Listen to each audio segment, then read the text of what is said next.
Hello, friends. I'm with Doug Andersen right now, and I would like to welcome him to my podcast. Welcome, Doug. Thank you. I'm happy to be here. All right. So before we'll dive in, for those who may not know you in the mission field, can you briefly introduce yourself? Sure. So I'm Doug Andersen. I served in the Philippines from 1986 to 1988. I was first called to the Manila mission, Mm. and then halfway through, they created the Cebu East Mission.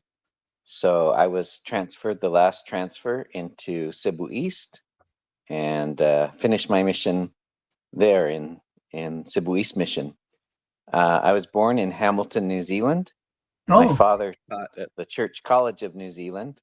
So my family lived there for 7 years, but I was the very end of that. So I don't remember anything about New Zealand personally, but my family talked about it a lot. I grew up in California and came to BYU in Utah and never left. So I'm still here in Utah. all right. I know this has been a long time, like in 1980, it was 86 when we served our mission. But as far as you could remember, would you mind relating your, I would say, some memorable experiences in the mission, both in Manila as well as in the Cebu East? Sure. First, I have to say I was very humbled to be called to the Philippines. I didn't know anything about the Philippines before I was called there, um, but my life was changed because of my interaction with Filipinos and their hospitality, their kindness, and their faith. Um, because it's this Christmas season, my first Christmas was spent in Cavite province in a little Mhm. town called Rosario. And I remember it was also fiesta time for that city. And we were teaching someone who accepted the gospel. She was a single mother. She had a little baby, but she joined the church. And unfortunately, one night the baby woke up and they didn't have electricity. They just had um, a little lamp, a candlelight lamp. And the baby woke up and crawled over to the lamp, and her clothes caught on fire, and she burned to death. She died. Oh, wow. So it was a really tragic experience, but we showed kindness to the family. We helped support them during the funeral. Um, and then during fiesta time, they invited us to come and eat at their home. And of course, fiesta in the Philippines, everyone offers you food. So we Yes. had been eating all day long. And then our last stop was at this little bamboo house. And they had a little bamboo table that was set with only two seats, one for me and one for my companion. And all of the food for their fiesta was there on the table. And they wanted my companion and I to just eat. And I was really uncomfortable because the rest of the family was just standing around to watch us eat. Yes. And my companion didn't want to eat because we knew that whatever was left over was what the family would have for their dinner. But the spirit prompted me to eat all the food that we could, um, because they weren't just offering it to us personally. Yes.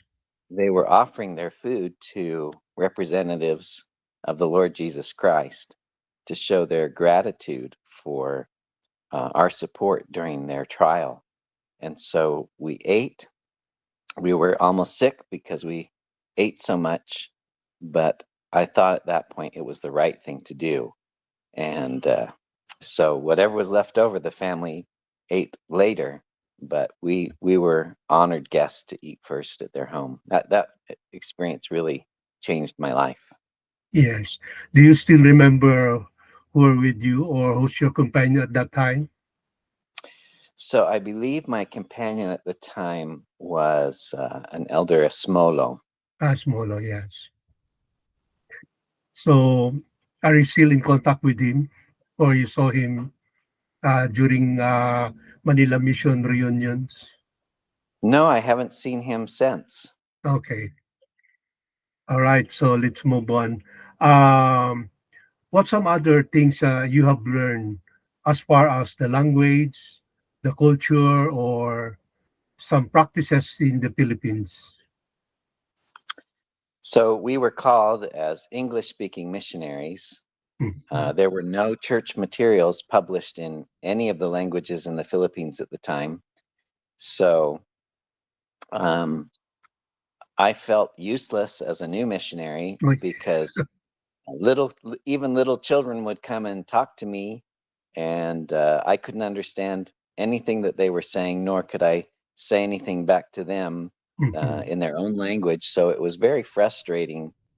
But luckily, all of my companions were native Filipino. I never had a Oh, companion from outside the Philippines, mhm. and so they were very kind and patient and helped me learn as much as I could without any. I didn't have any printed material. I did have a dictionary that I bought, but they were very patient and just helped me learn what I wanted to know so that I could communicate with people in their native language.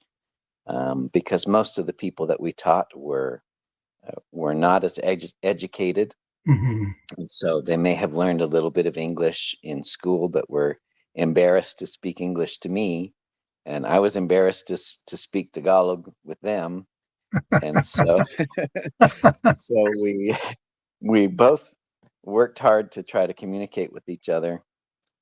So language was a real challenge at first, and I, of course, I don't. I'm not very good now. I think I was pretty proficient 35 years ago, but uh, So, anything you remember, like before you went home in your mission, what was your last like special moments, or uh, the thing you could remember? And then when you got home in 1988, well, I remember leaving from Manila on the airplane, and I had a window seat, and as the airplane turned to head out over the ocean, I saw my first area. I saw Rosario Cavite out of the window of the windows. airplane, and I just started crying. The stewardess came to see if I was all right, and I just told her how much I loved the Philippines and how touched I was by the love that I felt from the people in the Philippines. And when I got home, my mom asked me if I needed any new clothes or wanted to buy me new things, and I thought, no, I have too much. I just want to give all of this away because um, in the United States we just have quite an easy life Mhm. compared to the people that I knew in the Philippines. So that was an adjustment coming home to just deal with having so many things. All right. So before we'll talk about your current event life, Sure. let me ask you. By the way, Doug is my last companion in the mission field. So I felt honored to be with him, and for the last 5 months in my mission, so we were together. I will ask you right now, Doug, what things you will remember between our companionship. Well, I think that you couldn't take it anymore, so you had to leave the mission after being my companion. Well, I remember it was a really challenging time for our mission because we Yeah. combined two uh, two different missions, the Cebu mission and the Manila mission, combined to create the Cebu East Mission, and each mission had its own culture. And so a lot of people accused us when we were companions of Yes. doing it the Because we're Manila both way, Manila Mission. Yeah. right? But I can honestly tell you that we never thought in our mind, let's do it the Yes. Manila way. We always wanted to do it the Lord's way. Yes. So I think we worked really well together to try to ask the question, what does God want us to do? And one of the things, of course, that stood out is that the companions weren't always getting along because one would want it to do it the Manila way and one Yeah. would want it to do the Cebu way. So we created a program called Be a Yes. Real Friend, so that the companions would get to know each other, to learn to love each other. And so we created a calendar of activities that the companions could do together, to create that friendship, and not worry so much about, what way they were going to do things. If they were going to do it the Manila way or the Cebu way, they would just get to know and love each other and be effective missionaries without, now be Cebu East missionaries rather than a Manila missionary or a Cebu missionary. So that's one of the things that stood out to me. All right. I love that. So looking forward now, that was 35 years ago, and sometimes when we talk about it, it still refreshes our mind. Now we talk about these current days. So how are things doing now these days? You are retired now, right? Yes, I taught public school, social studies teacher for 32 years, Mhm. and retired 4 years ago.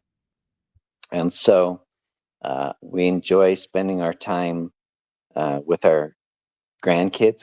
Six of them live very close to us within a mile of our house, so we get to see them regularly.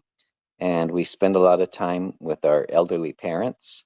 My mother is 95 years old, and Debbie's mother, who lives with us, is 93 years old. So we're that generation in the middle with our elderly parents and our younger grandkids, and so we spend a lot of time with family. And then, of course, we do what we can to serve in the church.